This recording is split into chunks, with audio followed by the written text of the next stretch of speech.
ஓ, இந்த வாழ்க்கை நிலையில்லாதது. கர்த்தர் ஒன்றை மாத்திரம் ஞாபகப்படுத்துகிறார்.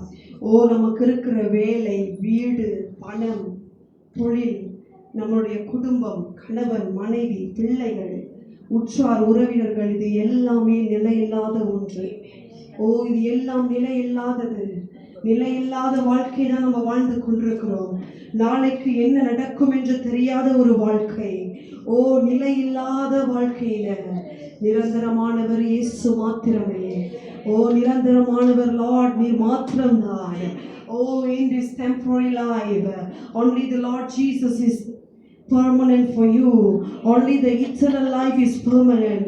இந்த பூமியில பார்க்கிறது, ஓ, ஞானி எழுதுகிறார், அத்தனையும் சூரியனுக்கு கீழாக மாயையா இருக்கிறது, ஒன்றுமே நிலை இல்லையே. ஓ, காற்றை போல் எதுவுமே நிலையாக இராதபடிக்கு, ஆனால் கர்த்தர் மாத்திரம் நிலையானவர். அவர் வார்த்தை நிலையானது. அவர் உங்களுக்கும் எனக்கும் கொடுத்த அபிஷேகம் நிலையானது. அவர் நமக்கு கொடுத்த கிருபை நிலையானது. அவருடைய இரக்கங்கள் நிலையானது. ஓ, அவருடைய மாறாத தயவு நிலையானது. ஓப்பா, இந்த நிலையில்லாத காரியங்களுக்காக நிலையானவரை நான் விட்டு விடக்கூடாது. நிலையில்லாத இந்த காரியங்கள் என்னை டிஸ்ட்ராக்ட் பண்ணக்கூடாது. ஆண்டவரே, நீர் கொடுத்திருக்கிற இந்த கொஞ்ச நேரத்தில் இன்னும் எத்தனை வருடங்கள் என் வாழ்க்கையில மிஞ்சிருக்கிறது என்று எங்களுக்கு தெரியாது. இன்னும் எத்தனை காலம் நாங்கள் உயிரோடு இருப்போம், கர்த்தருடைய வருகை சமீபிக்க போகிறது என்று யாருக்கும் தெரியாது. ஆனால் நீர் கொடுத்த இந்த கொஞ்ச காலத்தில் ஆண்டவரே உண்மையாய் வாழ, கொஞ்ச காலத்திலே ஆலயத்திற்கு ஓடி வர, நீர் கொடுத்த கொஞ்ச காலத்துல வசனத்தை தியானம் செய்ய, கொஞ்ச காலத்திலே உபவாசம் பண்ண, இந்த கொஞ்ச காலத்திலே உம் அன்பை ருசிக்க பெற்றாப்பிலேக்கு கிருபை பாராட்டும் ஆண்டவரே, கிருபை பாராட்டும் அப்பா. ஓ, இந்த நிலை இல்லாத வாழ்க்கை, இதோடைய காரியங்கள் எங்களுடைய கவனத்தை திசை திருப்ப கூடாது. எங்களுடைய கவனம் எல்லாம் இதோ நிலையான நகரம் நமக்கு ஒன்று உண்டு. ஓ, நிலையான நகரமாகிய அந்த புதிய எருசலேம் சீயோனுக்காக இந்த பூமியிலே இந்த நிலையில்லாத வாழ்க்கையில் ஆண்டவரே உண்மை மாத்திரம் நோக்கி பார்க்க கிருபை தாரும் அப்பா, கிருபை தாரும் ஆண்டவரே. ஓ, நாங்கள் மாம்சமானவர்கள் தானே, மண்ணான மனுஷன் தான் ஆண்டவரே, பலவீனமானவர்கள். ஆனா உங்க கிருபை எங்களை பலப்படுத்துகிறது, உங்க கிருபை எங்களை தைரியப்படுத்துகிறது, உங்கள் அபிஷேகம் எங்களுக்கு சகலத்தையும் போதிக்கிறது.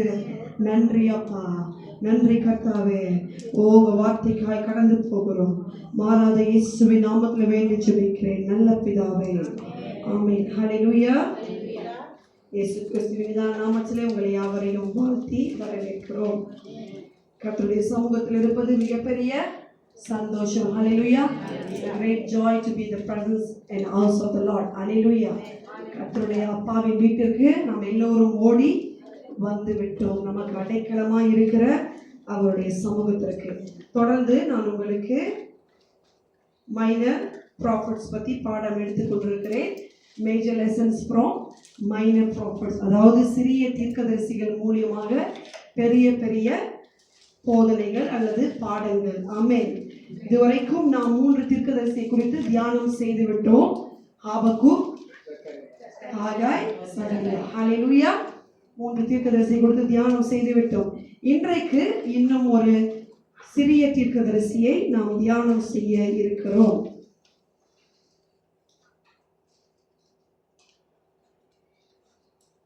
ஹல்லேலூயா.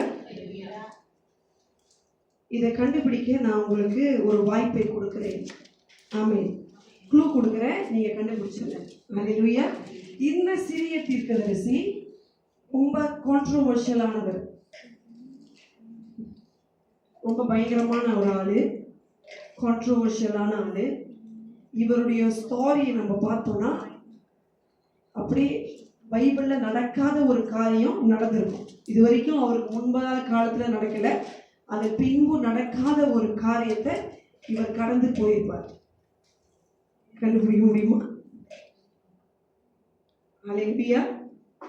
சரி, வேற என்ன குழு கொடுக்கணும்னா, இவரை குறித்து சண்டே ஸ்கூல்ல நிறைய படிப்போம். ஆமென். ஹல்லேலூயா. யோனா தீர்க்கதரிசியை குறித்து தான் இன்றைக்கு நம்ம பார்க்க போகிறோம். மிகவும் ஒரு பயங்கரமான ஒரு ப்ராஃபட். ஏன் சொன்ன இவர் ஒரு கான்ட்ரோவர்ஷியலான ப்ராஃபட் என்று? என்ன செய்தார்? மீன் வாய்க்குள்ள போயிட்டார், அவரே போயிட்டார். ஹல்லேலூயா, ஆமென். அந்த மீன் வயிற்றுக்குள்ள அவர் போனதுதான், அதாவது ஹிஸ்டாரிக்கலி நடக்காத ஒரு காரியம். இவருடைய ஸ்டோரி, அதாவது ஸ்காலர்ஸ், அதாவது வேதத்தை ஆராய்கிறவங்க இது உண்மை என்று சொல்றாங்க. ஆனா மற்றவர்கள் என்ன சொல்றாங்கன்னா இது ஒரு கட்டுக்கதையா இருக்கலாம். ஏன்னா எப்படி ஒரு மனுஷன் மீனுடைய வயிற்றுக்குள்ள போக முடியும்? ஆனா நமக்கு தெரியும் இந்த கதை முற்றிலும் உண்மை. எப்படி தெரியும்? பைபிள் சொல்லுது. ஹல்லேலூயா. வேற சரி, பைபிளை மாத்தி வேதத்துல சொல்லுது. ஆமென். ரெண்டும் ஒண்ணுதாங்க. வேற எப்படி நம்மளுக்கு உறுதியா தெரியும் இது உலகத்தார் சொல்ற மாதிரி கட்டுக்கதை இல்ல, இது உண்மையாக நடந்தது அப்படின்னு?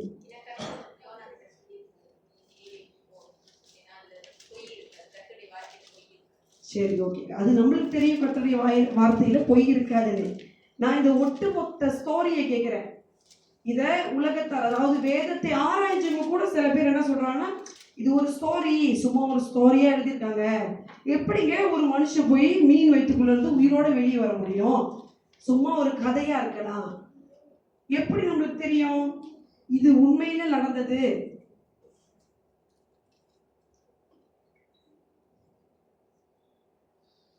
பிரெயின் ஸ்டார்ம் பண்ணுங்க உங்களோட பிரெயினை. ஹல்லேலூயா. உங்களுக்கு கண்டிப்பா இந்த விட தெரியும். என்ன பார்க்கறத பார்த்தா என் ஆத்துமாவே கர்த்தரை ஸ்தோத்திரி முடிச்சுட்டு நம்ம எல்லாரும் எப்படி தெரியும்? நான் அடிச்சு சொல்றேன் இது உண்மையா நடந்தது. எப்படி? புத்தி, ப்ரூஃப். என்ன ப்ரூஃப்?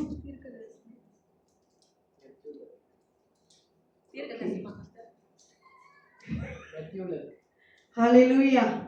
பாஸ்டர் சரியான பதில் சொல்லியிருக்காரு. இந்த காரியத்தை யார் பேசியது வேதத்துல? இயேசு கிறிஸ்து. அதாவது இது நடந்து எத்தனையோ வருஷங்கள் கடந்த பிறகு வந்த நம்முடைய கர்த்தராகிய இயேசு இதை பற்றி என்ன சொல்றார்? யோனாவிலும் பெரியவர் உங்கள் மத்தியில இருக்கிறேன். அப்ப இந்த ஜனத்திற்கு, அதாவது அதுக்கு பிற்பாடு நம்ம பார்ப்போம், யார் இதை குறித்து பேசுறது? இயேசு. அப்ப இது உண்மையாக நடந்த ஒரு காரியம், இது கட்டுக்கதை அல்ல. ஹல்லேலூயா. அதான் சொல்ல, இந்த புத்தகத்துல நடந்த காரியம் அதாவது லாஜிக்கல் பிசிக்கல் வேர்ல்ட்ல நடக்காது, பட் கர்த்தராலே ஆகும். ஹல்லேலூயா. இப்ப இவருடைய புஸ்தகத்துக்கு நம்ம போவோம். ஆதார வசனமாகிய யோனாவின் தீர்க்கதரிசன புஸ்தகம், அதிகாரம் 1 வசனம் 1. எல்லாரும் எழுதிக்கும் போது யோனா 1ஆம் அதிகாரம் வசனம் 1.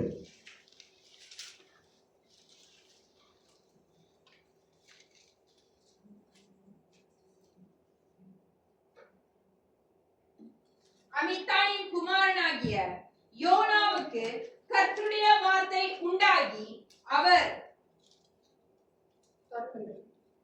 நீ எழுந்து மகா நகரமாகிய நினிவேக்கு போய் அதற்கு விரோதமாய் பிரசங்கி, அவர்களுடைய அக்கிரமம் என் சமூகத்தில் வந்து எட்டினது என்றார். ஹல்லேலூயா. அமர்ந்து கொள்ளுங்கள். யோனா 1ஆவது அதிகாரம் வசனம் 1. அதற்கு முன்பதாக இவரை குறித்து ஒரு இன்ட்ரோடக்ஷன் உங்களுக்கு கொடுக்க விரும்புகிறேன். யோனா அவருடைய பெயருடைய அர்த்தம் என்றால் புறா. அவருடைய பெயருக்கு என்ன அர்த்தம்? புறா என்று அர்த்தம். இவர் எந்த காலத்தில் வாழ்ந்தார்? 8ஆம் நூற்றாண்டில் வாழ்ந்தவர்.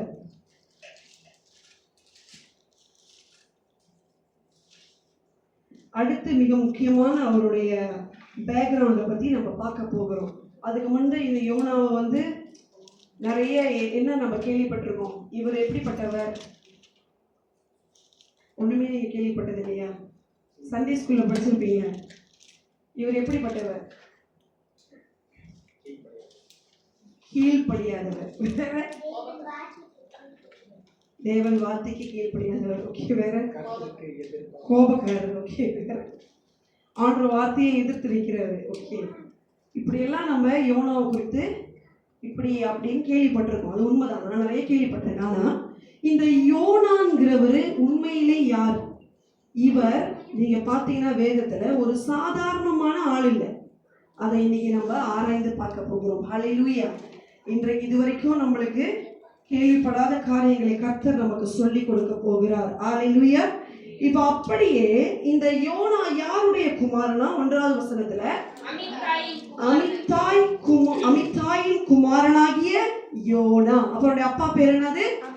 அமித்தாய். இப்ப அப்படியே உங்க வேதத்தை 2 ராஜாக்கள் 14வது அதிகாரம் வசனம் 25க்கு திருப்புங்க. Turn your Bible to 2 Kings chapter 14. எல்லாரும் திறக்கணும். verse 25. 2 ராஜாக்கள்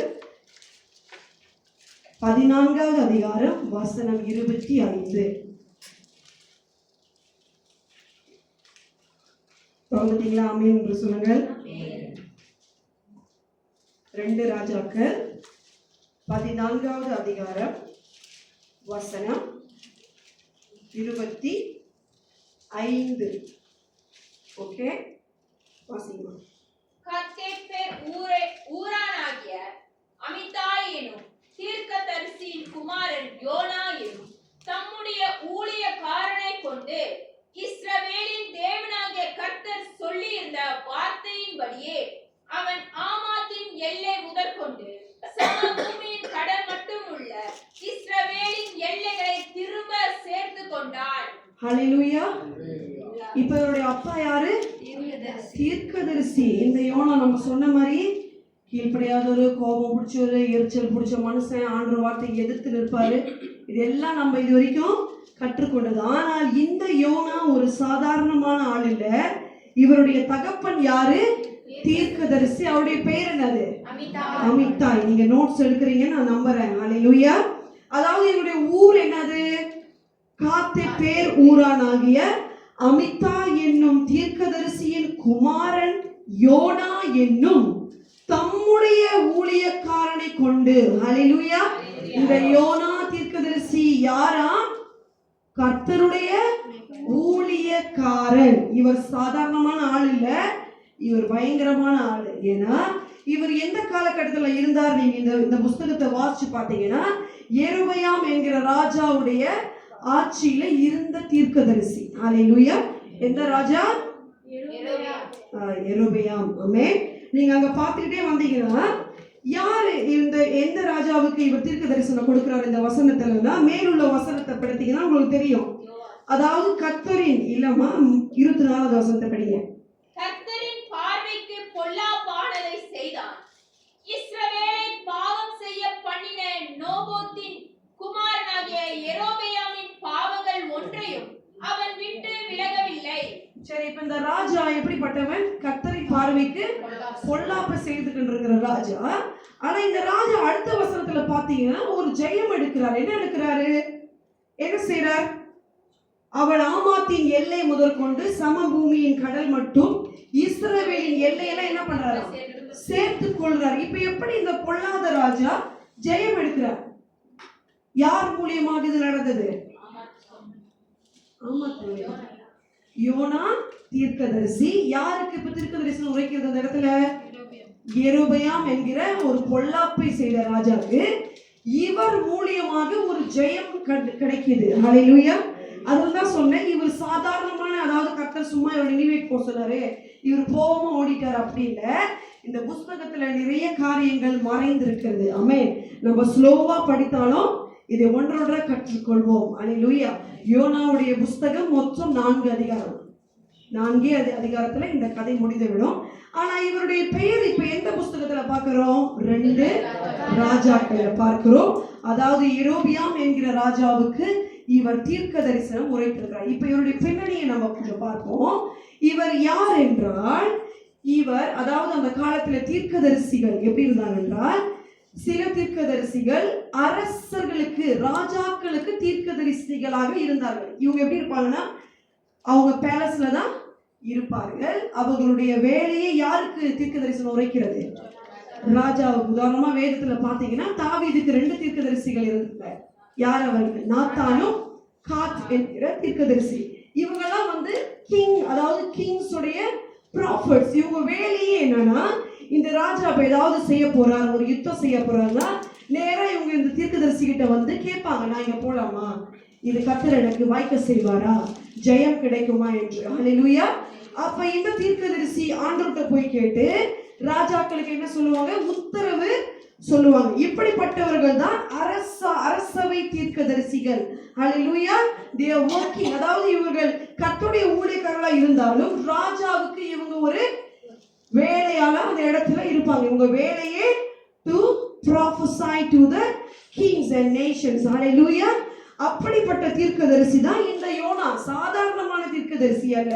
சிறிய புஸ்தகங்களை இவர் வந்திருந்தாலும் யெரொபெயாம் என்கிற ராஜாக்கு இவர் என்ன வந்தார், தீர்க்கதரிசியா இருந்தார். அடுத்து இவருடைய பேக்ரவுண்ட், இப்ப அவருடைய அப்பா ஒரு தீர்க்கதரிசி பார்த்துட்டோம். அப்ப தீர்க்கதரிசியோட குமாரன் தான் இந்த யோனா என்கிற தீர்க்கதரிசி. அடுத்ததாக வேத வல்லுநர்கள் இவரை குறித்து ஆராயும் போது என்ன சொல்றாங்க அப்படின்னா, இந்த காத்தபேர் என்கிற ஊரு இஸ்ரவேல் வடக்கு ராஜ்யத்தில் அமைந்திருக்குதான். எங்க இருக்கு, இஸ்ரவேலில் வடக்கு ராஜ்யம். இந்த இடத்தில் தான் சுனேம் என்கிற ஒரு கிராமம் இருந்ததாம். ஹல்லேலூயா.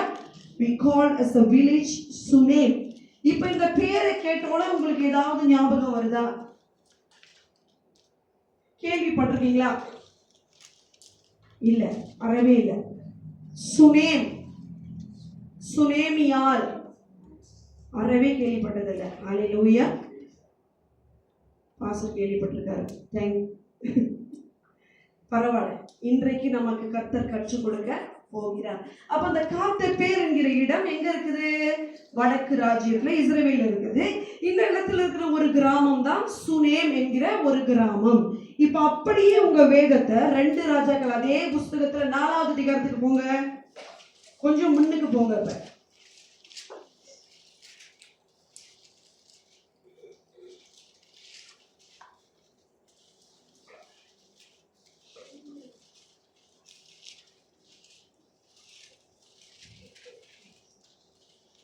ஓகே, வசனம் 8 வாசிங்கம்மா. எல்லாரும் திறந்துட்டீங்களா? 2 ராஜாக்கள் 4ஆம் அதிகாரம் வசனம் 8. 2 Kings chapter 4 verse 8. பின்பு ஒரு நாள் எலிசா சூனோமுக்கு போயிருக்கும் போது அங்கே இருந்த கனம் பொருந்திய ஒரு ஸ்திரீ அவனை போஜனம் பண்ண வருந்தி கேட்டுக்கொண்டாள். அப்படியே அவன் பயணப்பட்டு வருகிற போதெல்லாம் போஜனம் பண்ணும்படி அங்கே வந்து தங்குவான்.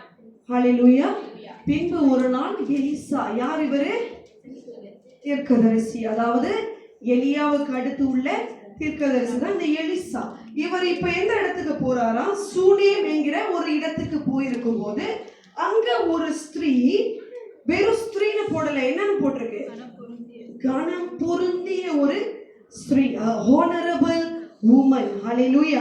இந்த ஸ்திரீ என்ன செய்றா, இந்த தீர்க்கதரிசியை போய் பார்த்து, என் கூட நீங்க வந்து எங்க வீட்டுல என்ன பண்ணுங்க, போஜனம் பண்ணுங்கன்னு வருத்தி கேட்டுக்கொண்டார். அப்ப அப்படியே அவன் பிரயாணப்பட்டு வரும்போதெல்லாம், அந்த இடத்துக்கு அவர் ஊழியத்துக்கு வரும்போதெல்லாம் என்ன செய்வாரு, இவருடைய வீட்டிற்கு போய் போஜனம் பண்ணுவார். அடுத்து தொடர்ந்து என்ன நடக்குதுன்னா 9வது வசனத்தை படிங்களேன்.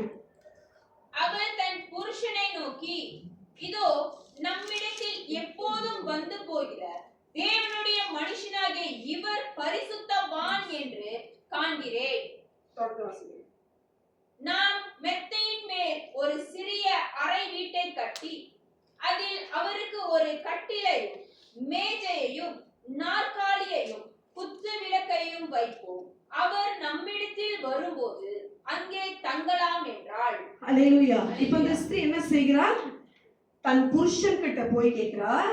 இப்ப அடிக்கடி இங்க வந்து போகிற இந்த தேவ மனுஷன் ஒரு பரிசுத்தவான், நம்ம என்ன செய்யலாம், நம்ம வீட்டுல மேல் அறையில ஒரு சின்ன அறை அவருக்காக என்ன பண்ணுவோம், ஆயத்தப்படுத்தி ஒரு கட்டில், ஒரு மேஜை, ஒரு நாற்காலி, குத்து விளக்கை ஒன்றை வைத்துருவோம். அவர் வரும்போதெல்லாம் என்ன பண்ணலாம், அங்க வந்து தங்கலாம். ஹல்லேலூயா. அதுக்கு முன்பதாக இந்த ஸ்திரீக்கு பெயர் என்னன்னு சொன்னேன், கனம் பொருந்திய ஸ்திரீ. எந்த ஊர்ல இருந்து வந்தா, சுனேமியா. சுனேம் அந்த ஊரோட பேரு. பைபிள்ல சுனேமியால் என்று அவரை அடையாளப்படுத்துது. ஏன் இவளுக்கு பெயருக்கு முன்பாக வரணும் கனம் பொருந்திய ஸ்திரீ என்று? அப்ப ஒரு சாதாரணமான ஸ்திரீயா? சாதாரணமான ஸ்திரீனா வெறும் சாதாரணமான ஸ்திரீன்னு போட்டிருக்கலாம். ஏன் வேதத்துல நீங்க நல்லா பாத்தீங்கன்னா அநேக ஸ்திரீயுடைய பெயர் குறிப்பிடப்பட்டவர்கள் அநேக பேர் இருந்தாலும் இந்த ஸ்திரீயுடைய பெயர் போடல. ஆனா அவளை எப்படி அறிமுகப்படுத்துறாங்க? ஒரு கனம் பொருந்திய ஸ்திரீ. இப்ப அப்படியே நீங்க பழைய ஏற்பாட்டுக்கு போனீங்கன்னா, பழைய ஏற்பாட்டு யூதர்களுடைய வழக்கத்துல பெண்களுக்கு அந்த அளவுக்கு கனம் கிடையாது. அதாவது அந்த காலத்துல பெண்கள் நிறைய இருந்தார்கள், பெரிய பெரிய வேலைகளை செய்தவர்கள் இருந்தார்கள். ஆனா யூதருடைய வழக்கத்தின்படி இது எப்படி நீங்க பார்க்கலாம்னா, அவங்க கணக்கு எடுக்கும் போது பெண்கள் என்ன பண்ண மாட்டாங்க, கணக்கு எடுக்க மாட்டாங்க. அந்த அளவுக்கு ஒரு கணத்தை அவர்களுக்கு மதிப்பது வேற, ரெஸ்பெக்ட் வேற, ஹோனர் வேற. ரெஸ்பெக்ட் கொடுத்தாலும் ஹோனர் என்ன பண்ண மாட்டாங்க, பண்ண மாட்டாங்க. ஆனா பழைய ஏற்பாட்டுல அநேக பெண் தீர்க்கதரிசிகள் இருந்தாங்களா? இருந்தார்கள். ஒரு பேர் சொல்லுங்களேன். டெபோரா. ஹல்லேலூயா. இப்ப அந்த டெபோராளுடைய போர்ஷன் நீங்க படிக்கும்போது இவங்களை எப்படி வேதம் அறிமுகப்படுத்துதுன்னா, அவங்களுடைய கணவருடைய பேரை சொல்லிதான் என்ன பண்ணோம், அறிமுகப்படுத்தும். வெறும் டெபோராள் அப்படின்னு சொல்லாம லாபிரோத்தின் மனைவியாகிய டெபோராள் அப்படின்னு. இப்ப எதுக்காக கணவருடைய பேர் வருது அப்படின்னா, அடுத்து இன்னொரு தீர்க்கதரிசி, பெண் தீர்க்கதரிசி இருந்தாங்க. வேற ஒரு பேர் சொல்லுங்க. புல்தால். ஹல்லேலூயா. புல்தால் சொல்லும் போதும் அவருடைய யாருடைய பேர் சொல்றாங்க, கணவருடைய பேரை சொல்லிதான் உல்தால் என்கிற தீர்க்கதரிசியானவள் இந்த இடத்துல வாழ்ந்தா. அவகிட்ட ராஜாக்கள் போனாங்க, நிறைய பேர் போய் தீர்க்கதரிசி வாங்க. இப்ப என்னத்துக்கு இதை உங்கள்கிட்ட சொல்றேன்னா, அந்த காலத்தில் பழைய ஏற்பாட்டுல ஒரு பெண்ணுக்கு கனம் வர வேண்டும் என்றால் அவருடைய கணவன் மூலியமாக தான் என்ன வந்தது, கனம் வந்தது. ஆல்தோ டெபோராலும் உல்தாலும் தீர்க்கதரிசியானவளா இருந்தாலும் அறிமுகப்படுத்தும் போது யார் பேர் சொல்றாங்க, கணவருடைய. அப்ப அதே போல இந்த ஸ்திரீ கனம் பொருந்திய ஸ்திரீ அப்படின்னு சொல்லும் போது என்ன வேத வல்லுநர்கள் சொல்றாங்கன்னா, எலிசா தீர்க்கதரிசியின் காலத்தில் வாழ்ந்த அநேக தீர்க்கதரிசிகளுடைய புத்திரர் இருந்தாங்களே, தீர்க்கதரிசிகள் இருந்தாங்களே, அவருடைய மனைவியாக இவங்க இருக்கலாம். ஹல்லேலூயா. அதாவது யோனாவுடைய அப்பாவுடைய பேர் என்னது, அமித்தாய். சோ இவர்தான் இவங்களுடைய கணவனா இருக்கலாம் என்று ஸ்காலர்ஸ் ஆராய்கிறவங்க வேதத்தை கண்டுபிடித்து சொல்றாங்க. இப்ப இப்படி தொடர்ந்து நீங்க பாத்தீங்கன்னா, இந்த வீட்டுல போய் தீர்க்கதரிசி தங்கும் போது என்ன நடக்குதுன்னா, இவர் வேலைக்காரர் சொல்றார், இந்த ஸ்திரீ என்ன ரொம்ப அதிகமாக கவனிக்கிறார் இவங்க வீட்டு. இப்ப நீங்க இன்னொரு விஷயத்தை இங்க யோசிக்கிறோம். எலிசா தீர்க்கதரிசி எப்படிப்பட்டவர்?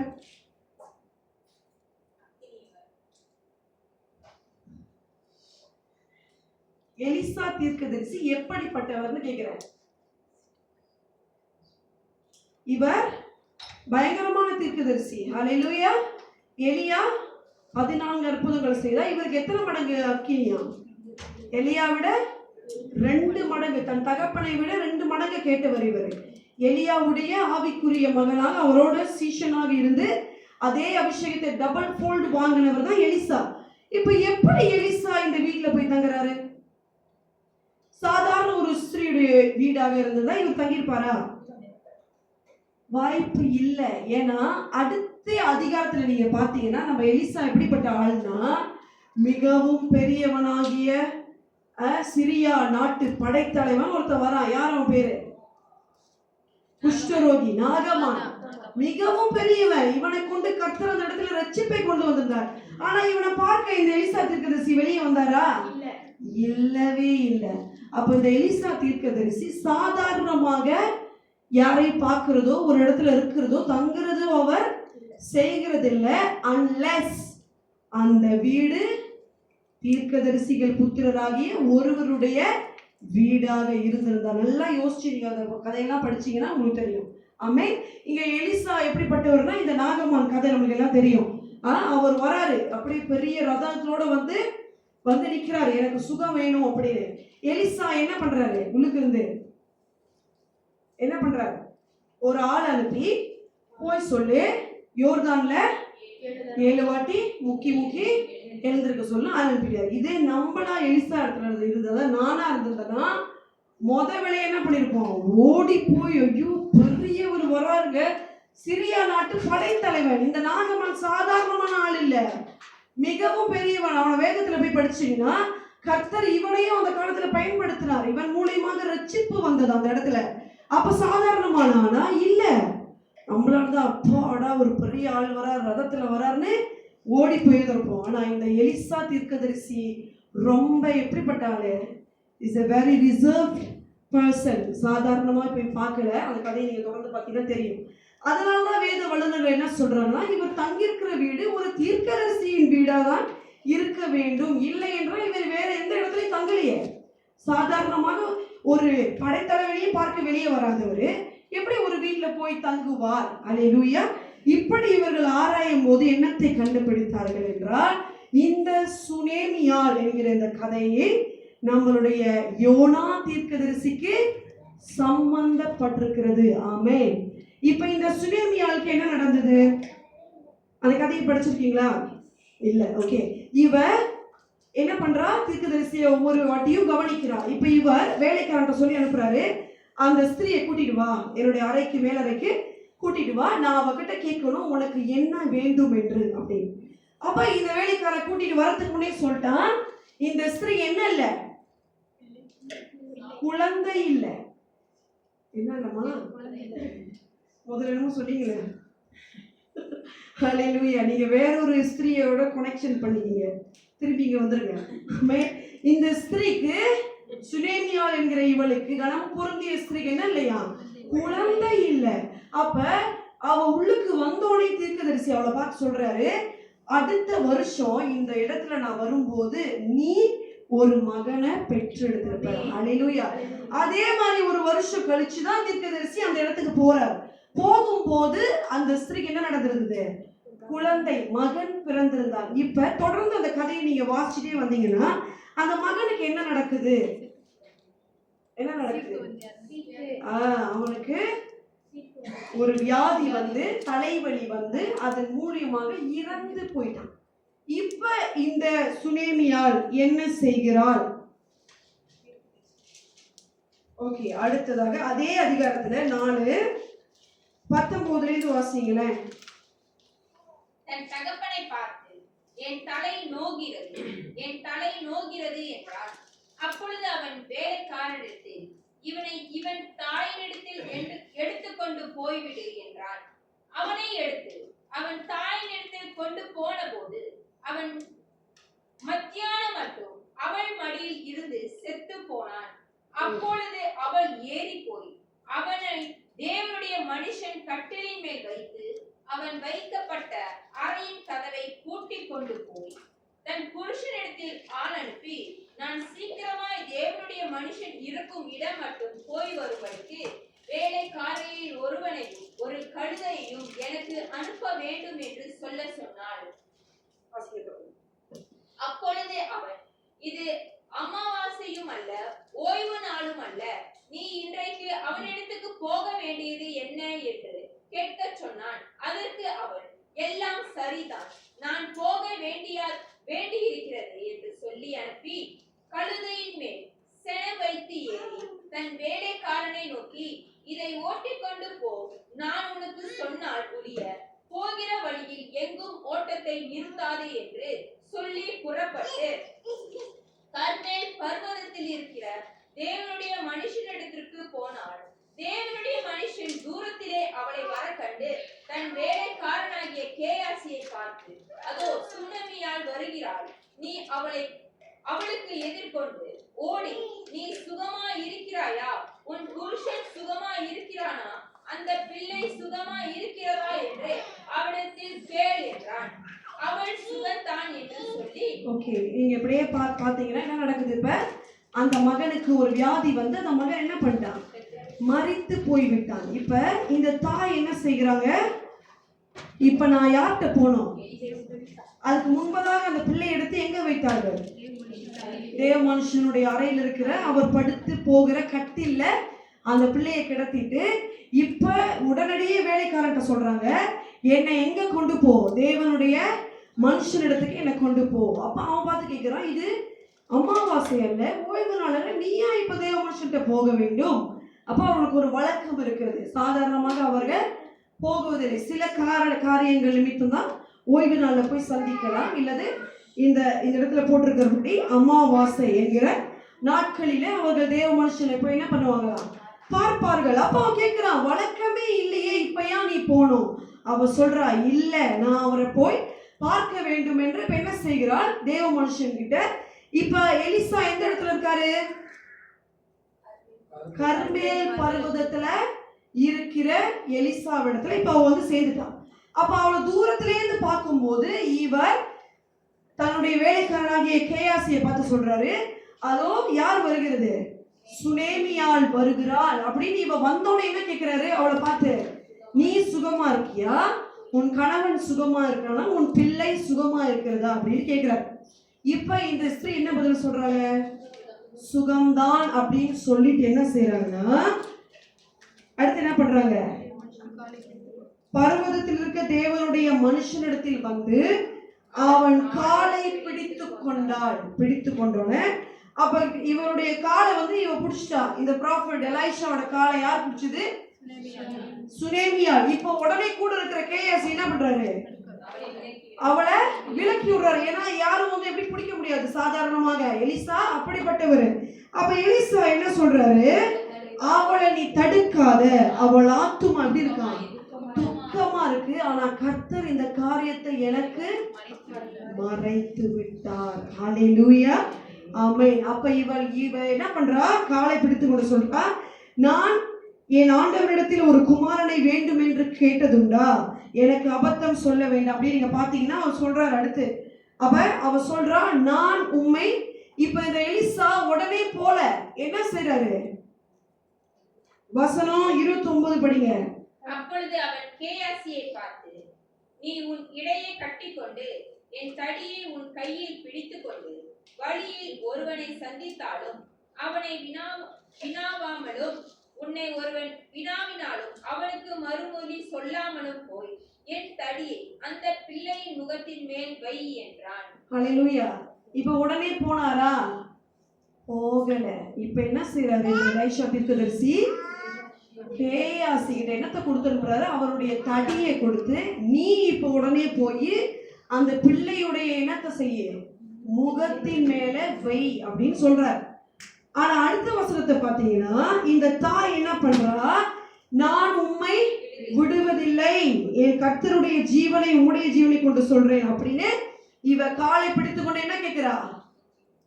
கெஞ்சாவது அவ என்ன பண்றா? அவரை விடல. நான் விட மாட்டேன், நீங்க என்ன பண்ணணும்? வந்து ஆக வேண்டும் என்று வைராக்கியமா இவ தேவனுடைய மனுஷனை அழைக்கும் போது எலிசா என்ன பண்றாரு? போய் அந்த பிள்ளை என்ன செய்யறாரு? போன பிறகும் கேயாசி தடி எடுத்து போடும் போது அந்த பிள்ளை உயிரோடு வரல.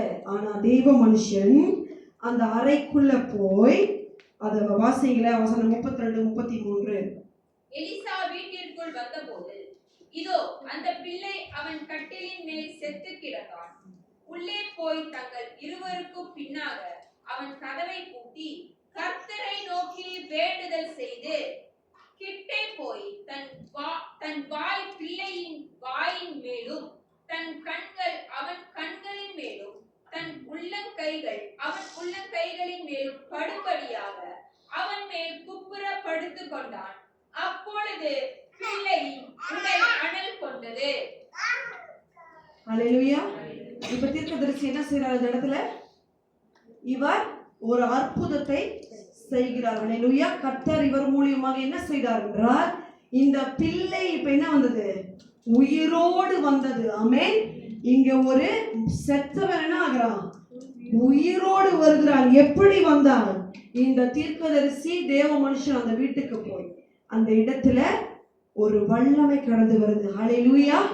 செத்த காரியங்கள் எல்லாம் உயிர்ப்பிக்கும். ஆமென். கர்த்தருடைய வல்லமை உங்களோடு வரும்போது, கர்த்தருடைய தீர்க்கதரிசி உங்கள்கிட்ட பேசும்போது, ஹல்லேலூயா, கர்த்தருடைய தீர்க்கதரிசி உங்களோடு வந்து ஒரு அற்புதத்தை அந்த இடத்துல செய்கிறார். அந்த பிள்ளை உயிரோடு எழுந்தான். ஆமென். எப்படி இதை நம்ம சொல்லலாம் அப்படின்னு நீங்க பாத்தீங்கன்னா, இயேசு மீண்டுமாய் அவரை எந்த தீர்க்கதரிசிக்கு ஒப்பிட்டு சொல்றாரு? எப்படி சொல்றாரு வசனத்துல? யோனா மீனின் வயிற்றில் 3 நாட்கள் இருந்தது போல மனுஷகுமாரனும் எங்க இருப்பாரா? பூமியின். வயிற்றில என்ன பண்ணுவாராம்? எத்தனை நாள் இருப்பார்? 3 நாட்கள். அப்ப எந்த தீர்க்கதரிசியை இயேசு தன்னோடு ஒப்பிடுகிறார்? வேதத்துல நீங்க பாத்தீங்கன்னா நிறைய இடத்துல ஏசாயா தீர்க்கதரிசியின் தீர்க்கதரிசனம் நிறைவேறியது இப்படிதான் சொல்லுவார். ஆனா இயேசு தன்னையே ஒரு தீர்க்கதரிசிக்கு நிழலாட்டமாய் பேசினது யாரு? வெறும் யோனா தீர்க்கதரிசி மட்டும்தான். அல்லேலூயா. இதனால்தான் நான் சொன்னேன், இந்த குமாரன் தான் யாரு? யோனா. அல்லேலூயா. ஏனென்றால் இயேசு என்ன செய்தார்? உயிர் தெழுந்தார். இப்ப 2000 ஆண்டுகளுக்கு பின்பு இயேசு கிறிஸ்து உயிர்த்தெழ போகிறார் 3 நாட்களுக்கு முன்னர் அப்படின்ற அடையாளத்தை எங்கே நம்ம பார்த்தோம்? யோனாவுடைய காரியத்துல. ஹல்லேலூயா. மரித்து உயிரோடு எழுந்த இந்த தீர்க்கதரிசியை தான் கர்த்தர் என்ன சொல்றார்? எனக்கு இவன் அடையாளம், ஆனால் நான் யோனாவிலும் பெரியவர். ஹல்லேலூயா. உங்களுக்குள்ள இருக்கிறவர் யோனாவிலும் பெரியவர். ஆமென். பக்கத்துல உங்களை பார்த்து சொல்லுங்க, உங்களுக்குள்ள இருக்கிறவர் யோனாவிலும் பெரியவர். ஹல்லேலூயா. The one in you is greater than Jonah. ஆமென். ஹல்லேலூயா. தொடர்ந்து இந்த யோனாவுடைய கதையை நம்ம பார்த்தோம்னா நிறைய இடத்துல இயேசு இவருடைய வசனத்துல இவரை குறித்து பேசினார். இதுவரைக்கும் எத்தனை பேருக்கு விளங்குது யோனாவுடைய பேக்ரவுண்ட்? ஆமென். ஹல்லேலூயா. உங்களுக்கு விளங்குது என்று நான் நம்புகிறேன்.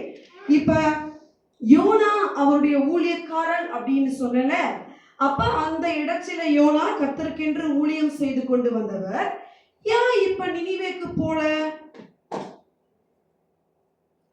இப்ப கர்த்தருடைய ஊழியக்காரன், கர்த்தருடைய தீர்க்கதரிசி, கர்த்தர் சொன்ன என்ன பண்ணணும்? என்ன பண்ணிடணும்? கீழ்ப்படிந்து போக வேண்டியதான் அவர்களுடைய காரியமா இருக்கிறது. ஆனால் ஏன் யோனா அங்கே போகவில்லை? இப்ப நினிவேவை குறித்து கொஞ்சம் ஆராய்ப்போம். அல்லேலூயா. நினிவே என்கிற பட்டணம் எந்த இடத்துல இருந்தது? எந்த தேசத்துல இருந்தது என்றால் அசீரியா என்கிற தேசத்துல இருந்தது. அல்லேலூயா. எந்த இடத்துல இருந்ததா? அசீரியா. அசீரியா தேசத்தை குறித்து கொஞ்சம் நீங்க ஆராய்ஞ்சீங்கன்னா இது ரொம்ப எப்படிப்பட்ட தேசம்? பாவம் நிறைந்த தேசம். வேற கொடுமை நிறைந்த தேசம். வேற யுத்தங்கள் நடந்த தேசம். வேற அதையெல்லாம் காட்டிலும் வேற என்ன மாதிரி ஒரு தேசம் இது? பாகால்களை வழிபட்ட தேசம், நிறைய விக்கிரகங்களை வைத்து வணங்கிய தேசம். அதையெல்லாம் காட்டிலும் இந்த தேசம் கர்த்தரை குறித்து அறியாத ஒரு தேசம். கர்த்தரை பற்றி அவர்களுக்கு தெரியாது. ஆனா மிகவும் கொடியதான மனிதர்கள். இவங்களுடைய பயங்கர என்ன பண்ணிவிட்டாங்க? கர்த்தருடைய சமூகத்துல வந்து எட்டனாலதான் கர்த்தர் யாரை கூப்பிட்டு சொல்றாரு? யோனா, நீ பேக போ, நினிவேக்கு போ. ஹல்லேலூயா. புதிய பேர் சொல்றீங்கம்மா, நினிவா. புதுசா இருக்கு பேரு. ஹல்லேலூயா.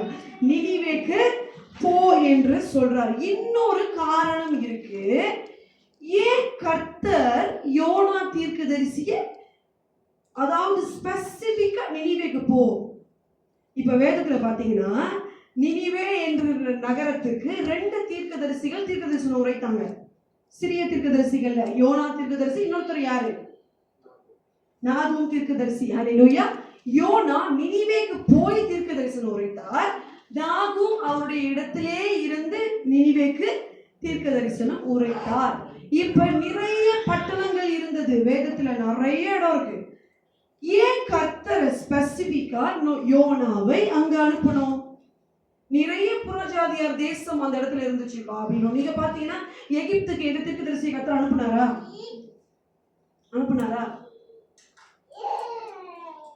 எகிப்துக்கு தீர்க்கதரிசிகளை கர்த்தர் அனுப்புனாரா? இல்ல. எகிப்துடைய கதையை நம்ம எல்லாருமே படிச்சிருப்போம். பார்வோன் கதையை. ஹல்லேலூயா.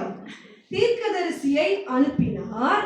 ஆனா அந்த தீர்க்கதரிசி போய் என்ன செஞ்சாரு? இஸ்ரவேலை மட்டும் காப்பாத்தி வெளியே கூட்டிட்டு வந்தாரு. இப்ப எகிப்து, நீ மனம் திரும்பு, கர்த்தர் உன் மேல கோபமா இருக்காரு, நீ அக்கிரமம் பண்ணிட்டு இருக்க பார்வோன் அப்படின்னு மோசே அங்க தீர்க்க தரிசனம் உரைத்தாரா? இல்ல. இப்படிப்பட்ட பெரிய பெரிய ராஜ்யங்கள் இருந்த போதிலும் ஏன் கர்த்தர் இந்த நினிவேவுக்கு மாத்திரம் யோனா நீ போகணும் அப்படின்னு சொன்னார்? நீங்க பாத்தீங்கன்னா சிறிய தீர்க்கதரிசிகள் நிறைய சிட்டிஸை குறித்து கடிந்து கொள்ளுவாங்க. நிறைய அதாவது நிறைய பட்டணங்கள், அஸ்தோத் குறித்து, அஸ்தரோத் குறித்து, காசா குறித்து, இந்த மாதிரி ஏதோமியரை குறித்து எல்லாம் பிடிச்சி நல்லா ஏசுவாங்க. அடுத்தடுத்து தொடர்ந்து வந்து நம்ம புத்தகத்துல பார்ப்போம். ஆனா இங்க கர்த்தர் என்ன செய்றார்? யோனாவை அனுப்புகிறார். இந்த இடத்துக்கு நீ போ, நீயே போ, நீ இங்கிருந்து சொல்லாத, நீ போ அப்படின்னு. ஏதனால? இப்ப நான் உங்களுக்கு சொன்னேன்ல, அப்படியே யோனாவோட பேக்ரவுண்ட் வாங்க. யோனா எந்த இடத்துல ஊழியம் செஞ்சுட்டு இருந்தார்? தீர்க்க தரிசனம் உரைத்தார். எந்த ராஜாக்கு? யெரொபெயாம் அப்படின்ற ராஜாவுடைய காலகட்டத்துல இருந்தார். இந்த யோனா வெறும் யெரொபெயாமுக்கு யுத்தத்துல மட்டும் ஜெயம் கொடுத்திருக்கிற வாய்ப்பு இல்ல. இவர் அரசாங்கம், அந்த ராஜாவுக்கே தீர்க்கதரிசியா இருந்தார். ஆனா அந்த யெரொபெயாம் பத்தி நம்ம என்ன படிச்சோம்? நல்லவனா? பொல்லாப்ப செஞ்சுக்கிட்டு இருந்தானா? அப்ப இந்த ப்ராஃபட் ஜோனா இந்த ராஜாவை கடிந்து கொண்டிருப்பாரா இல்லையா? நாத்தான் நேரா தாவீதுகிட்ட போயிட்டு சுத்தி வளைக்கலாம் மாட்டாங்க தீர்க்கதரிசி. Straight to the point. எடுத்தோன கத்தி என்னது? எடுத்தோன கத்தி நீங்க தான் சொன்னீங்க, நான் சொல்றேன். ஹalleluya. எடுத்தோ நேரா வந்து தாவீது நீ பாவம் செஞ்சிட்ட என்ன சொல்றாரு? நேரா தாவீது உடனே என்ன பண்றாரு? தாவீது நீ யாரியா? நானே உனக்கு சம்பளம் கொடுக்குறேன், பேலஸ்ல வச்சு வெள்ளி காசு பொன் வெள்ளி கொடுத்துக்கிட்டு இருக்கேன். நான் உன்னை வச்சிருக்கிறது எனக்கு ஜெயம் கொடுக்கறதுக்கு. நான் யுத்தத்துக்கு போனா என்ன பண்ணணும்? நான் ஜெயிக்கணும். இதுக்குதான் நான் உனக்கு தீர்க்கதரிசியா வச்சிருக்கேன். நான் தான் இப்ப நான் பாவம் செஞ்சு நீ சொல்ல வரணுமா அப்படின்னு தாவீது கேட்கல. ஆனா இந்த யெரொபெயாம் பாத்தீங்கன்னா இவன் எப்படிப்பட்டவனா? மிகவும் பொல்லாப்பு. அப்ப இந்த யோனா இந்த யெரொபெயாமுக்கு தீர்க்கதரிசனம் சொல்லாம இருந்திருப்பாரா? கண்டிப்பா. ஏன்னா தீர்க்கதரிசியோட வேலையே இதுதான். யார் தப்பு பண்றா அப்படின்னு.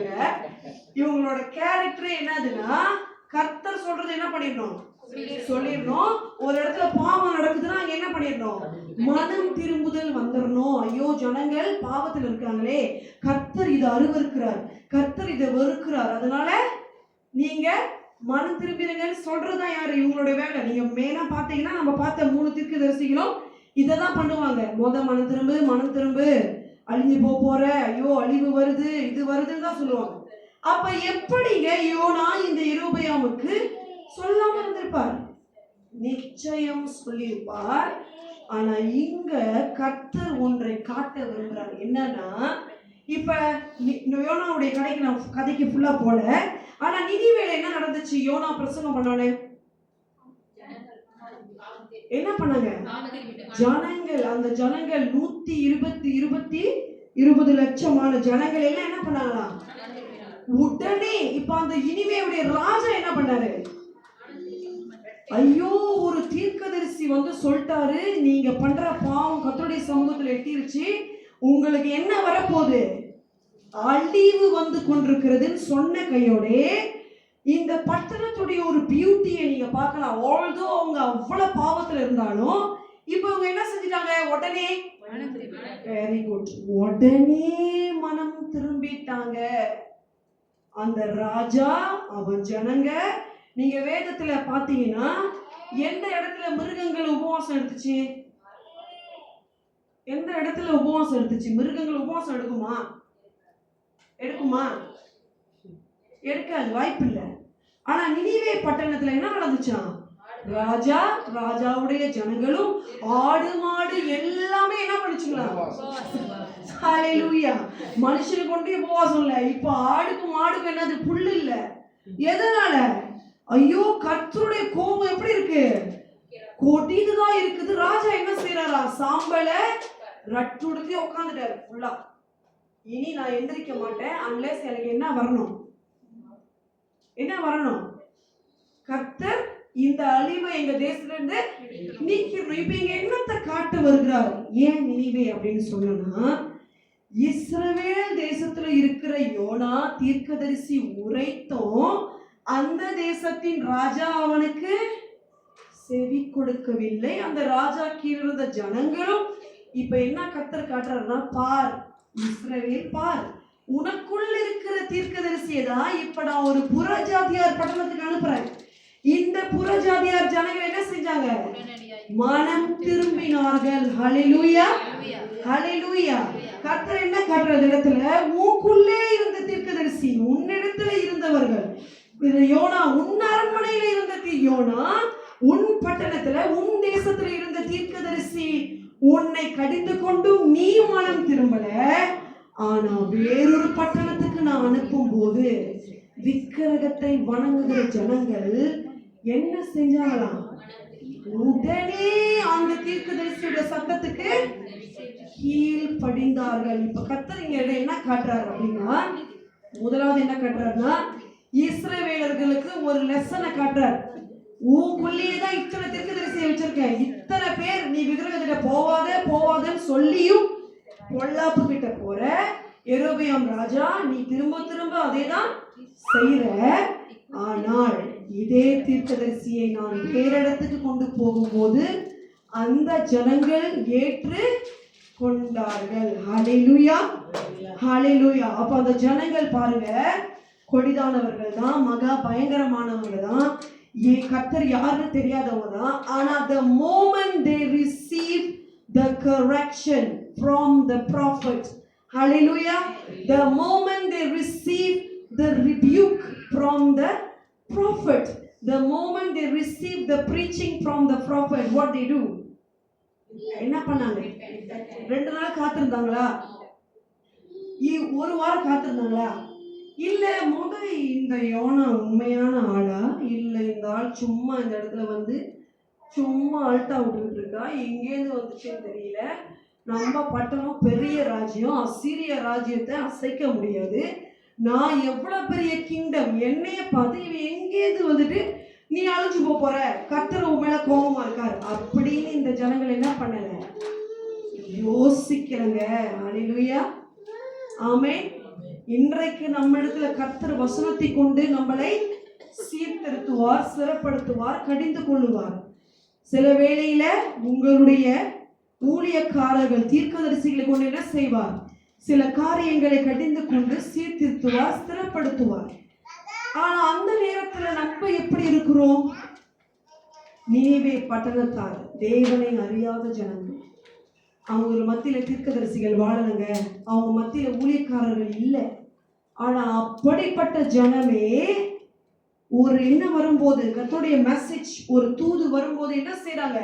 இருதயத்தெல்லாம் கிழித்து கொண்டு, ஐயோ நான் பாவம் செஞ்சுட்டனே, பாவியா இருக்கிறேனே, இப்படி கொடுமையா வாழ்ந்திருக்கனே, ஒரு உண்மையான தெய்வம் ஒருத்தர் இருக்காரா, இப்படி நாங்க வாழ்ந்துட்டோம், மனம் திரும்புறோம் அப்படின்ற மனம் திரும்புதல் நமக்குள்ள இருக்கிறதா?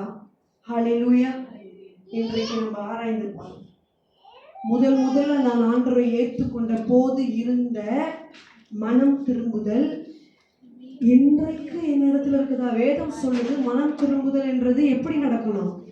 பாவ மன்னிப்பு எப்படி ஒரே ஒரு வாட்டி நான் ரட்சிக்கப்பட்டவன் நடக்கணுமா? இல்ல, எப்படி நடக்கணும்? அனுதினமும் பாவ மன்னிப்பு நமக்குள்ள நடந்து கொண்டிருக்கணும். அனுதினமும் ரட்சிக்கப்படுதலை புதிதாக்கணும். எப்படி புதிதாக்குவோம்?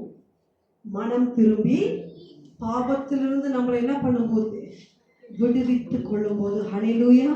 இப்ப அந்த பட்டணத்தார் போல நம்ம இருக்கிறோமா? நம்மளுக்கு வசனம் தெரியுங்க, நம்மளுக்கு ஜெபனா என்னன்னு தெரியும், உபவாசம்னா என்னன்னு தெரியும், கர்த்தர்கிட்ட எப்படி போறதுன்னு பாத தெரியும். நமக்கு ஊழியக்காரர்கள் உண்டு, நம்ம இடத்தில் தீர்க்கதரிசிகள் உண்டு, நம்மை வழிநடத்த அப்போஸ்தலர்கள் உண்டு, உங்களுக்காய் ஜெபம் பண்ணி மன்றாட தேவ மனுஷர்கள் உண்டு. நீங்களும் நானும் எப்படி இருக்கணும் இந்த காலகட்டத்தில்? ஹல்லேலூயா, ஆமென். நினிவே பட்டணத்தார், அதனால்தான் மத்தேயுல வாசிச்சீங்கன்னா இந்த ஜனங்கள் போய் இயேசுட்ட கேட்கிறாங்க, எங்களுக்கு ஒரு அற்புதத்தை, அடையாளத்தை காட்டுங்க. நாங்க என்ன பார்க்கணும்? ஒரு அடையாளத்தை காட்டுங்க. நீங்க உண்மையான தெய்வம்னா எங்க என்னத்தை காட்டணும்? அடையாளத்தை காட்டணும். இயேசு சொல்றார், இந்த ஜனங்களுக்கு நினிவே பட்டணத்தார் போல வேற எந்த அடையாளமும் இல்லை, கொடுக்கப்படாதுங்க. அதுதான் அடையாளம் சொல்றாரு. ஹல்லேலூயா. ஏன்னா கர்த்தரையே தெரியாத ஒருத்தருக்குள்ள எப்படி உடனடியா மனம் திரும்புதல் வருது? இப்ப கர்த்தரை நன்கு தெரிந்த நமக்குள்ள என்ன வரல? பாவம் ரொம்ப பழகி போய்விட்டது. ஹல்லேலூயா. ஜெபிக்காம இருக்கிறது ஒரு பாவம்னே நமக்கு என்ன இல்லை, இப்ப ஒரு ஃபீலிங் இல்லை. என்னையும் சேர்த்துதாங்க சொல்றேன். ஹல்லேலூயா. இப்ப வேதத்தை தொடர்ந்து வாசிக்காம இருக்கிறது ஒரு பாவம். இது ஒரு நியமனம். இதை நான் இன்னைக்கு செய்யலனா ஐயோ கர்த்தர் என் மேல் கோபமாயிருவாரா, ஆவியானவர் என் மேல் துக்கப்பட்டுருவாரா அப்படின்ற ஒரு குத்துதல் நமக்குள்ள இருக்குதா? ஹல்லேலூயா. இல்ல, ஆவியானவர் நம்மோடு பேசுகிறதுனால, வசனம் அதிகம் நமக்கு தெரிந்திருக்கிறதுனால, சபை இருக்கிறனால, ஊழியர்கள் இருக்கிறனால, கர்த்தர் நம்மை ஆசீர்வதிக்கிறனால, நல்ல சுகத்தை கொடுத்திருக்கிறனால, இந்த தேசத்துல நல்ல சமாதானத்தோட வாழ்றவங்க எத்தனையோ தேசத்துல இறந்து போய் கொண்டிருக்கிறாங்க. இப்ப நீங்க பாத்தீங்கன்னா கொஞ்சம் முந்தி 7 மணிக்கு என்ன நடந்தது அப்படின்னா, பிணைங்க ஒரு நிலநடுக்கம் ஆடி இருக்கு. ஹல்லேலூயா. பாலிப்புழா சில இடங்கள் எல்லாம் ஹைலண்ட்ல இருக்கிற நம்ம சபைக்கு வந்து கொண்டிருக்கிற அந்த இந்தோனேஷியா அம்மா ஒருத்தர் வருவாங்கல்ல. ஸோ அவங்க எனக்கு டெக்ஸ்ட் பண்ணி சொன்னாங்க, இன்னைக்கு நான் சர்ச்சுக்கு வர முடியாது பாஸ்டர், எனக்கு ஒரு ககாரான் இருந்தது இந்த இடத்துல. நம்ம ஐலண்ட் ஹாஸ்பிட்டலை விட்டு எவ்வளவு தூரத்துல இருக்கும்? எல்லாருமே பயந்துட்டீங்க. ஹல்லேலூயா. இப்படிதான் 7 மணிக்கு நான் வெளியே இருக்கும் போது. ஆனா அதுக்கு முன்பதாகவே பாலிப்புழா அப்படின்னா என்னோட ஸ்கூல் எங்க இருக்கிறதுனால, ஸோ அந்த குரூப்ல நான் யோசிச்சேன், வந்து பிணைங்கள கம்பா பூமியில. ஸோ எல்லாருமே என்ன பண்றாங்க, ககாரான். அடுத்து இவங்க என்ன பண்ண, ஐலண்ட் ஹாஸ்பிட்டல்லையே அவங்க என்ன சொல்றாங்கன்னா, இங்க நடந்துச்சு ககாரானே, சோ நான் இங்க ஒய்எம்சிக்கு வரல, இங்க இருந்துச்சா ககாரான்னு கேட்டாங்க. அப்ப நான் என்ன சொன்னேன்னா, நாங்க ஆராதிச்சுதான் ககாரான் வந்துச்சு. ஆமே. நான் சொன்னேன், இல்ல இபு தீடா, இங்க ககாரானே இல்ல, நீங்க தாராளமா சபைக்கு வரலாம். விசுவாசத்தோடு அழைத்தேன், ஆனா அவங்க வரல. ஹல்லேலூயா. இப்ப என்ன நடந்தது? கொஞ்ச நேரம் 7 மணிக்கு. இப்ப இமேஜின் பண்ணுங்க, இந்த இடத்துல இந்தோனேஷியால நடந்த மாதிரி 10 ஹவருக்கு முன்ன எங்க நடந்துச்சு? கம்பா பூமி இந்தோனேஷியா. அதோட அதிர்வு தான் இப்ப நம்ம ஃபீல் பண்ணியிருக்கிறது. அந்த பட்டணத்துல நடந்த மாதிரி இங்க நடந்திருந்தா என்ன ஆயிருக்கும்? இவ்வளவு நேரம் சந்தோஷமா இருந்த நீங்க எல்லாருமே பயந்தது எனக்கு சந்தோஷம். ஆமே. ஹல்லேலூயா. ஏன்னா நம்மளுக்கு இப்படிப்பட்ட காரியங்களை கேள்விப்படும் போது நம்ம என்ன செய்வோம்? நான் வெளியே என்ன செஞ்சேன்னு சொல்றேன், ஆண்டவரே பாவத்தை ஆண்டவரே எங்க ஜனங்க ஆராதனைக்கு வந்திருக்காங்க, எல்லாருடைய பாவத்தையும் மன்னிச்சிருங்க ஆண்டவரே, கணவர் பாவத்தை மன்னிச்சிருங்க ஆண்டவரே, ஆவி ஆத்மா. உண்மையா சொல்றேங்க, உண்மையா சொல்றேன். 7 மணிக்கு அவங்க உட்காந்து நான் ஜெபம் பண்ணிட்டு இருக்கும் போது இந்த மெசேஜ் எனக்கு வந்த போது உடனடியாக சேமனுக்கு ஜெபம் பண்ணல, அடுத்து என்னத்துக்கு ஜெபம் பண்ண என்ன பயம் வந்துச்சு. ஐயோ சர்ச் நடந்து கொண்டிருக்குது, நான் ஒண்டி போனாலும் பரவாயில்ல, ஒரு கூட்டத்தை கூட்டிட்டு வந்து அப்புறம் இந்த முருதைகாய் பாசல் சூசர் பாசல் சொல்லிதான் இந்த ஒய்எம்சிக்கு வந்தேன். இது ஆட்டமா ஆடி அது 4வது 5வது மாடி ஆகல, ஏன்னா நாங்கெல்லாம் மேலவைங்க. அதனால 2வது மாடி கொடுத்தாங்க, வேணாங்க வேணாம், நாங்கெல்லாம் 2வது மாடிக்கு ஏற்றாங்க. ஹல்லேலூயா. நாங்கெல்லாம் ஆதி அப்போஸ்தலர் மாதிரி எங்க ஆராதிப்போம் மேல. அப்ப நான் யோசிச்சேன், 5வது மாடி இதுக்காக பண்ணா எங்க முத ஆடும், கீழையா மேலையா? இது எல்லாம் எனக்குள்ள இருக்கிற மாம்சம் என்ன பண்ணுது, யோசிக்குது. உண்மையாக இந்த ஜெபத்தை பண்ணேன், அன்றே முதல்ல என் பாவத்தை மன்னிங்க, என் ஜனத்தின் பாவத்தை மன்னிச்சிருங்க, இந்த சபையை மன்னிச்சுட்டு என் கணவரை மன்னிங்க, எங்க எல்லாத்தையும் காப்பாத்திருங்க. ஹல்லேலூயா. ஆமென். ஆனா கர்த்தர் எவ்வளவு பெரிய இருக்காங்க, நம்ம யாருமே அதை உணரல. ஆமென். ஆனா பக்கத்துல இருக்கிற ஹைலண்ட் ஹாஸ்பிட்டல்ல ஆடி இருக்குது. வெளியே இப்ப நீங்க சர்ச் முடிஞ்சு போனாதான் இது ஆடுச்சு உனக்கு தெரியுமா, இங்க ஆடுச்சு இங்க ஆடுச்சுன்னு சொல்லுவாங்க. ஹல்லேலூயா. ஆனா நீங்களும் நானும் கர்த்தருடைய சமூகத்துக்கு வந்து விட்டோம். இங்க வர அதிர்வு கம்பா எல்லாமே ஆராதனையில தான். ஹல்லேலூயா. கர்த்தருடைய வார்த்தையில தான் என்ன நடக்க போகுது, அதிர்வு வரப்போகுது. ஆமென். அதனால நம்ம என்ன செய்யணும், என்னத்தை உங்களுக்கு மெசேஜா சொல்லி நான் முடிக்கிறேன்னா, மனம் திரும்புதல் நமக்குள்ள இருக்குதா? பாவம் செய்யும் போது வலிக்குதா? இல்ல பாவம் எனக்கு அப்படியே பழகிருச்சு, பொய்ய தண்ணி மாதிரி வருதா? ஹல்லேலூயா.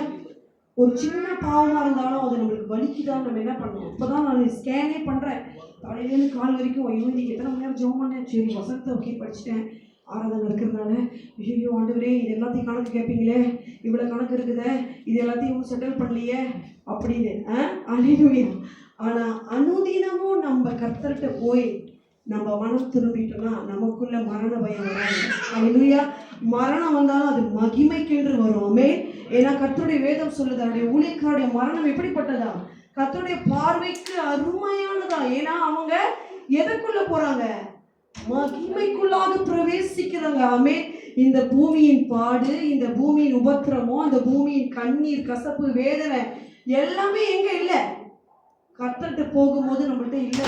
இது எல்லாத்தையும் விட்டுட்டு நான் எப்பொழுதும் எவர் ரெடியா இருக்கேன் அவர்கிட்ட போகன்னு நம்மளை ஆயத்தப்படுத்திடணும். அல்லேலூயா. அதனாலதான் வேதம் தெளிவாய் சொல்லுது, மணவாளன் எப்போ வரான்னு உங்களுக்கு தெரியாது, அதனால விழித்திருந்து ஜெபம் பண்ணுங்க, எப்போதும் ஜெபத்தில் இருங்க. அல்லேலூயா. அதுதான் உங்களுக்கு சொல்லி நான் உற்சாகப்படுத்துறேன். நம்மளுக்குள்ள இன்னும் என்னென்ன பாவம் மறைஞ்சிருக்குது. அன்றைய வேதத்தை வாசிக்கும் போது எங்களோட பேசுங்க. ஒரு வசனத்தை நான் படிக்கும்போது இது எனக்குள்ள இருக்குதா அப்படின்னு நம்மளே நம்ம என்ன பண்ணணும்? ஸ்கேன் பண்ணணும். அல்லேலூயா. சபைக்கு வரும்போது ஆண்டவரே என்னோடு பேசுங்க. அனுதினமும் நான் இன்னும் உங்ககிட்ட நெருங்கி தான் வரணுமே தவிர நான் என்ன பண்ணக்கூடாது? இன்னும் ஒரு ஸ்டெப் பின்னால நானே போகக்கூடாது. அல்லேலூயா. ஏன்னா நான் உயிரோடு இருக்கிறது என்னது? கிருபை. உயிரோடு இருக்கிறதே நிச்சயம், நிச்சயம் அல்ல. It's not permanent that we will live forever. No.